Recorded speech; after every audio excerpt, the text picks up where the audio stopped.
നമസ്കാരം. പൊതുവെ മെയ് മാസത്തിൽ സാധാരണഗതിയിൽ വലിയ കാര്യമായിട്ടുള്ള ഓഫറോ അതല്ലെന്നുണ്ടെങ്കിൽ മാർച്ച് ഏപ്രിൽ മാസത്തെ വൻപിച്ച ഓഫറിന് ശേഷം ഒരു മന്ദഗതിയിലാണ് സാധാരണഗതിയിൽ ഓട്ടോമൊബൈൽ ഇൻഡസ്ട്രി പോകുന്നത്. 2025 മെയ് മാസം 1 മുതൽ 10 വരെ നമ്മൾ റാങ്ക് ചെയ്യുകയാണ്. റാങ്ക് ചെയ്യുന്നത് ഏറ്റവും കൂടുതൽ വിൽക്കുന്ന അല്ലെങ്കിൽ വിറ്റ വാഹനങ്ങളെയാണ്. തീർച്ചയായിട്ടും വിവിധ മോഡലുകൾ അതിൽ വന്നിട്ടുണ്ട്, വിവിധ കാറ്റഗറിയിലുള്ള വാഹനങ്ങൾ വന്നിട്ടുണ്ട്, വിവിധ ഷെൽ സ്ട്രക്ചറിലുള്ള വാഹനങ്ങൾ വന്നിട്ടുണ്ട്, വിവിധ പ്രൈസ് റേഞ്ചിലുള്ള വാഹനങ്ങൾ വന്നിട്ടുണ്ട്. ഞെട്ടിക്കുന്നൊരു കാര്യമെന്ന് പറയുന്നത്, ഒന്നാം സ്ഥാനത്തൊക്കെ നിലനിന്ന പല വാഹനങ്ങളും ഇപ്പോൾ ആ സ്ഥാനത്തിൽ നിന്നും മാറി എന്നുള്ളതാണ്. എല്ലാവർക്കും ഈ ഒരു കോണ്ടന്റ് ഉപകാരപ്രദമാകും എന്ന് വിശ്വസിക്കുന്നു. എൻജിൻ ബേയുടെ മറ്റൊരു വ്ളോഗിലേക്ക് ഏവർക്കും ഹാർദമായ സ്വാഗതം. നമ്മുടെ വ്ളോഗും നമ്മുടെ ഇത്തരത്തിലുള്ള ഇൻഫർമേറ്റീവ് ആയിട്ടുള്ള വീഡിയോസൊക്കെ നിങ്ങൾക്ക് ഉപകാരപ്രദമാകുന്നുണ്ടെങ്കിൽ തീർച്ചയായിട്ടും നമ്മുടെ ചാനലിലൊന്ന് സപ്പോർട്ട് ചെയ്യുക, സബ്സ്ക്രൈബ് ചെയ്യുക, മാക്സിമം നിങ്ങളൊന്ന് ലൈക്ക് ചെയ്യുക. നിങ്ങളുടെ അഭിപ്രായങ്ങൾ തീർച്ചയായിട്ടും കമൻറ്റ് രൂപത്തിൽ രേഖപ്പെടുത്തുക. 10ാമത്തെ സ്ഥാനത്ത് വന്നിട്ടുള്ളൊരു വാഹനം ടാറ്റ മോട്ടോഴ്സിൻ്റെ കോമ്പാക്റ്റ് SUV സെഗ്മെൻറ്റ് കാറ്റഗറിയിൽ വരുന്ന നെക്സോൺ ആണ്.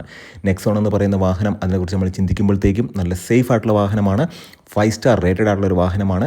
പെട്രോളിൽ അവൈലബിൾ ആണ്, ഡീസലിൽ അവൈലബിൾ ആണ്, CNGയിൽ അവൈലബിൾ ആണ്, ഇലക്ട്രിക്കിലും അവൈലബിൾ ആണ്.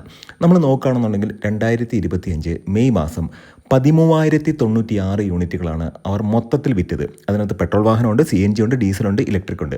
അപ്പോൾ പെട്രോളിൻ്റെ ഒരു വില നമ്മൾ നോക്കുകയാണെന്നുണ്ടെങ്കിൽ 8 ലക്ഷം മുതൽ 15,60,000 വരെയാണ് ആ ഒരു പ്രൈസ് റേഞ്ച് നിലനിൽക്കുന്നത്. എന്നാൽ ഇലക്ട്രിക്കിലേക്ക് പോകുമ്പോഴത്തേക്കും 12,49,000 മുതൽ 17,19,000 വരെയാണ് അതിൻ്റെ പ്രൈസ് നിലനിൽക്കുന്നത്. ഇനി 9ാമത്തെ സ്ഥാനത്തേക്ക് വന്നിട്ടുള്ളത് മറ്റൊരു ടാറ്റ വാഹനമാണ്. മൈക്രോ SUV കാറ്റഗറിയിൽ വരുന്ന ഒരു റൈനോ ഇൻസ്പയർഡ് ആയിട്ടുള്ള ഒരു ഡിസൈൻ ലാംഗ്വേജോടുകൂടി വരുന്ന ഒരു വാഹനമാണ്. ഈ വാഹനത്തിൻ്റെ പെട്രോൾ എഡിഷൻ അല്ലെങ്കിൽ CNG എഡിഷൻ, ഇതിന് രണ്ടിനും ഒരു ഫേസ് ലിഫ്റ്റ് വരാൻ പോവുകയാണ്. നമ്മളതിനെക്കുറിച്ചൊരു വീഡിയോ ചെയ്തതാണ്. ടാറ്റയുടെ പഞ്ചാണ്. 13,133 യൂണിറ്റുകൾ 2025 മെയ് മാസം അവർക്ക് വിൽക്കാൻ കഴിഞ്ഞിട്ടുണ്ട്. CNGയിൽ അവൈലബിൾ ആണ്, ഇലക്ട്രിക്കിൽ അവൈലബിൾ ആണ്, പെട്രോളിൽ അവൈലബിൾ ആണ്. ഇലക്ട്രിക്കിൽ അവൈലബിൾ ആണ് എന്ന് പറയുമ്പോഴത്തേക്കും Active.EV പ്ലാറ്റ്ഫോം എന്ന് പറയുന്ന ജനറേഷൻ 2 പ്ലാറ്റ്ഫോമിൽ വന്ന ആദ്യത്തെ വാഹനം, ടാറ്റയുടെ വാഹനം എന്ന് പറയുന്നത് പഞ്ചാണ്. 6,20,000 മുതൽ 10,32,000 വരെയാണ് ഇതിൻ്റെ പെട്രോൾ വാഹനത്തിൻ്റെ ഒരു വില എന്ന് പറയുന്നത്. റെവട്രോൺ എഞ്ചിനാണ്, 3 സിലിണ്ടറാണ്, നമുക്കറിയാവുന്ന കാര്യമാണ്. എന്നാൽ ഇലക്ട്രിക്കിലേക്ക് നമ്മൾ നോക്കുമ്പോഴത്തേക്കും 9,99,000 മുതൽ 14,44,000 വരെയാണ് അതിൻ്റെ വില എന്ന് പറയുന്നത്. 8ാമത്തെ സ്ഥാനത്തേക്ക് വന്നിട്ടുള്ളത് ഒരു മാരുതി വാഹനമാണ്. ഒരു ക്രോസ് ഓവർ വാഹനം എന്നൊക്കെ പറഞ്ഞാലും നമുക്കറിയാം ബലീനോയുടെ തന്നെ ഹാർട്ടെക് പ്ലാറ്റ്ഫോമിൽ വന്നിട്ടുള്ള ആ ഒരു വാഹനമാണ്. കുറച്ച് ക്ലാഡിംഗ് ഒക്കെ കൊടുത്തൊരു SUV കൈൻഡ് ഓഫ് ലുക്ക് കൊടുക്കുന്ന ഒരു വാഹനമാണ്.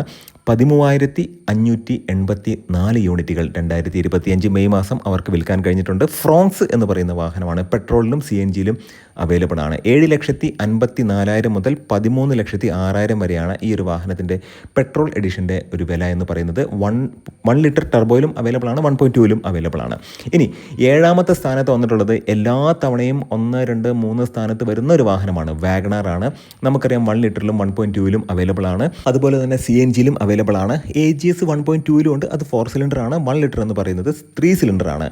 5,79,000 മുതൽ 7,62,000 വരെയാണ് ഈ ഒരു വാഹനത്തിൻ്റെ പെട്രോൾ വേരിയൻറ്റിൻ്റെ, പെട്രോൾ മാത്രമാണ് ഇപ്പോൾ മാരുതിക്കുള്ളൂ, നമുക്കറിയാവുന്നതാണ്, അതിൻ്റെ ഒരു വില എന്ന് പറയുന്നത്. ഇനി 6ാമത്തെ സ്ഥാനത്തേക്ക് വന്നിട്ടുള്ളത് പ്രീമിയം ഹാച്ച് ബാക്ക് കാറ്റഗറിയിൽ വന്നിട്ടുള്ള ഒരു വാഹനമായിരുന്നു. ഇപ്പോൾ അതിന് ഒരു പ്രീമിയം ഫീച്ചർ കാര്യങ്ങളൊന്നുമില്ല, സ്വിഫ്റ്റാണ്. 14,135 യൂണിറ്റുകൾ അവർക്ക് 2025 മെയ് മാസം വിൽക്കാൻ കഴിഞ്ഞു. പെട്രോളിലും CNGയിലും അവൈലബിൾ ആണ്. പെട്രോൾ വാഹനത്തിൻ്റെ വില എന്ന് പറയുന്നത് 6,49,000 മുതൽ 9,64,000 വരെയാണ്. ഇനി 5ാമത്തെ സ്ഥാനത്തേക്ക് വന്നിട്ടുള്ളത് മറ്റൊരു വാഹന നിർമ്മാണ കമ്പനിയുടെ വാഹനമാണ്. ഇപ്പോൾ നമ്മൾ നോക്കുകയാണെന്നുണ്ടെങ്കിൽ ടാറ്റയുടെയും മാരുതിയുടെയും വാഹനങ്ങൾ മാത്രമാണ് ഇപ്പോൾ ഈ ഒരു ലിസ്റ്റിൽ വന്നിട്ടുള്ളത്. പക്ഷേ 5ാമത്തെ സ്ഥാനത്തേക്ക് മഹീന്ദ്രയുടെ സ്കോർപിയോയും സ്കോർപിയോ എന്നും, ഇത് രണ്ടും കൂടെ ചേർന്നിട്ട് 14,401 യൂണിറ്റുകൾ 2025 മെയ് മാസം അവർക്ക് വിൽക്കാൻ കഴിഞ്ഞിട്ടുണ്ട്. സ്കോർപിയോ ക്ലാസിക്കിൻ്റെ കാര്യം നോക്കുകയാണെന്നുണ്ടെങ്കിൽ മാനുവൽ ട്രാൻസ്മിഷനിൽ മാത്രമാണ് അവൈലബിൾ ആയിട്ടുള്ളത്, അത് മാത്രമല്ല ഡീസലിൽ മാത്രമാണ്. ഇനി സ്കോർപിയോ എന്നിലേക്ക് നോക്കുമ്പോഴത്തേക്കും പെട്രോളിലും ഡീസലിലും അവൈലബിൾ ആണ്, മാനുവലിലും ഓട്ടോമാറ്റിക്കിലും അവൈലബിൾ ആണ്. 13,99,000 മുതൽ 25,15,000 വരെയാണ് സ്കോർപിയോ എന്നിൻ്റെ വില എന്നുണ്ടെങ്കിൽ സ്കോർപിയോ ക്ലാസിക്കിൻ്റെ വില എന്ന് പറയുന്നത് 13,77,000 മുതൽ 17,72,000 വരെയാണ്. ഇനി 4ാമത്തെ സ്ഥാനത്ത് ഞെട്ടിക്കുന്നതാണ്, കാരണം കഴിഞ്ഞ തവണ 1ാമത്തെ സ്ഥാനത്ത് വന്നൊരു വാഹനമാണ് ഹ്യുണ്ടായിയുടെ എവർ ഗ്രീൻ വാഹനമായിട്ടുള്ള ക്രെറ്റയാണ്. ക്രെറ്റ ഇപ്രാവശ്യം 4ാം സ്ഥാനത്തേക്ക് പിന്തള്ളപ്പെട്ടു എന്ന് തന്നെ പറയാം. 14,860 യൂണിറ്റുകളാണ് 2025 മെയ് മാസം അവർക്ക് വിൽക്കാൻ കഴിഞ്ഞിട്ടുള്ളത്. ഈ ഒരു വാഹനം ഡീസലിൽ അവൈലബിൾ ആണ്. പെർഫോമൻസ് ഓറിയൻറ്റഡ് ആയിട്ടുള്ള N-Line എന്നൊരു വേരിയൻ്റ് ഉണ്ട്. പെട്രോളിലും അവൈലബിൾ ആണ്. പെട്രോൾ എന്ന് പറയുന്നത് 1.5 MPI എഞ്ചിനാണ്. അത് നമുക്കറിയാവുന്ന കാര്യമാണ്. അത് മാത്രമല്ല ഇലക്ട്രിക് വാഹനവുമുണ്ട്. ഇതിൻ്റെ ഒരു വില എന്ന് പറയുന്നത്, പെട്രോളിൻ്റെ വില എന്ന് പറയുന്നത് 11,11,000 മുതൽ 20,50,000 വരെയാണ്. ഇനി EVയിലേക്ക് പോകുമ്പോഴത്തേക്കും 17,99,000 മുതൽ 24,35,000 വരെയാണ് അതിൻ്റെ ഒരു പ്രൈസ് റേഞ്ച് നിലനിൽക്കുന്നത്. ഇനി മൂന്നാമത്തെ സ്ഥാനത്തേക്ക് വരുന്നത് മറ്റൊരു കോമ്പാക്റ്റ് SUV വാഹനമായിട്ടുള്ള ബ്രസയാണ്. ഈ ഒരു കാറ്റഗറിയിൽ എനിക്ക് തോന്നുന്നു 1.5 cc എന്ന് പറയാൻ കഴിയില്ല, 1.5 ലിറ്റർ 1500 cc വാഹനം എന്ന് പറയുന്നത് അപൂർവമാണ്. അപ്പം ബ്രസ എന്ന് പറയുന്ന വാഹനം 2025 മെയ് മാസം 15,566 യൂണിറ്റുകൾ അവർക്ക് വിൽക്കാൻ കഴിഞ്ഞു. പെട്രോളിലും CNGയിലും അവൈലബിൾ ആണ്.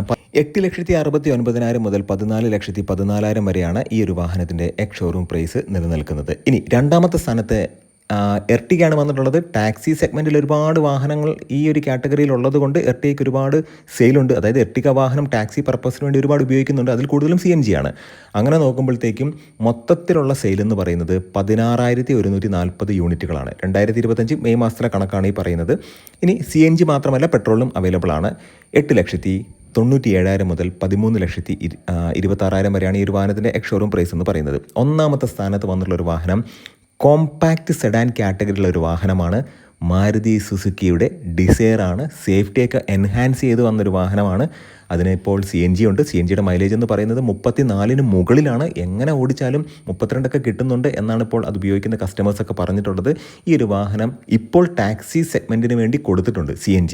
അതുകൊണ്ട് തന്നെ അതിൻ്റെ സെയിൽ ഇമ്പ്രൂവ് ചെയ്തു എന്ന് നമുക്ക് ഓട്ടോമാറ്റിക്കലി അറിയാം. വാഗണാർ ആണെന്നുണ്ടെങ്കിലും അത് മാത്രമല്ല എർട്ടിഗ, ഡിസയർ ഇങ്ങനെയുള്ള വാഹനങ്ങളുടെ എല്ലാം സെയിലിൻ്റെ സിംഹഭാഗവും വരുന്നത് ഈ പറയുന്ന ടാക്സി സെഗ്മെൻറ്റിലേക്ക് പോകുന്ന CNG വാഹനങ്ങളുടെ കണക്കുകൂടി ഉൾപ്പെടുത്തിക്കൊണ്ടാണ്. അപ്പോൾ തീർച്ചയായിട്ടും നമ്മൾ ഇവിടെ നോക്കുമ്പോഴത്തേക്കും 2025 മെയ് മാസം 18,084 യൂണിറ്റുകൾ മാരുതി സുസുക്കി ഡിസയർ വിറ്റിട്ടുണ്ട് എന്നുള്ളത് വലിയ ഒരു അച്ചീവ്മെൻ്റ് ആയിട്ട് കണക്കാക്കേണ്ടതാണ്. നമ്മൾ മനസ്സിലാക്കേണ്ട ഒരു കാര്യമെന്ന് പറയുന്നത് മാരുതി സുസുക്കി എറീന വാഹനങ്ങളെല്ലാം 6 എയർ ബാഗ് ആക്കി കഴിഞ്ഞു. ഇനി വരാൻ പോകുന്നത് മാരുതി സുസുക്കിയുടെ നെക്സ ഷോറൂമിലെ വാഹനങ്ങൾ, ഇപ്പോൾ ഇഗ്നിസ് പോലുള്ള വാഹനങ്ങളെല്ലാം ഇനി അങ്ങോട്ട് 6 എയർ ബാഗ് ആക്കി മാറ്റും. അപ്പോൾ ഇഗ്നിസൊക്കെ വാങ്ങാൻ താല്പര്യപ്പെടുന്ന ആളുകൾ ഇപ്പോഴൊന്ന് വെയിറ്റ് ചെയ്യുക. കാരണം 6 എയർ ബാഗ് എന്ന് പറയുന്നത് എപ്പോഴും ഒരു അഡ്വാൻറ്റേജ് തന്നെയാണ്. തീർച്ചയായിട്ടും ഡിസയറിൻ്റെ കാര്യം നമ്മൾ പറയുകയാണെന്നുണ്ടെങ്കിൽ ഈ വാഹനത്തിൻ്റെ പെട്രോൾ വേർഷൻ അത് 1.2 3 സിലിണ്ടർ എഞ്ചിനാണ്. നമ്മൾ 3 സിലിണ്ടർ എഞ്ചിൻ്റെ ക്യാരക്ടറിസ്റ്റിക് ഫീച്ചറൊക്കെ നമ്മൾ ഒരുപാട് പറഞ്ഞിട്ടുള്ളതാണ്. സെക്ടർ E എന്ന് പറയുന്ന എഞ്ചിൻ തന്നെയാണ്. 6,84,000 മുതൽ 10,19,000 വരെയാണ് ഈ ഒരു വാഹനത്തിൻ്റെ എക്സ് ഷോറൂം പ്രൈസ്. തീർച്ചയായിട്ടും അത് നല്ലൊരു പ്രൈസിംഗ് ആണ് ഈ ഒരു വാഹനം. തീർച്ചയായിട്ടും അങ്ങനെ നമ്മൾ നോക്കുമ്പോഴത്തേക്കും ഈ ഒരു ടോപ്പ് 10 വാഹനങ്ങൾ നമ്മൾ 2025 മെയ് മാസത്തിലെ കണക്ക് നോക്കുമ്പോഴത്തേക്കും അവിടെ ടാറ്റയുടെ വാഹനങ്ങൾ വന്നിട്ടുണ്ട്, മാരുതി സുസുക്കിയുടെ വാഹനങ്ങൾ വന്നിട്ടുണ്ട്, മഹീന്ദ്രയുടെ വാഹനങ്ങൾ വന്നിട്ടുണ്ട്, ഹ്യുണ്ടായുടെ വാഹനങ്ങളും വന്നിട്ടുണ്ട്.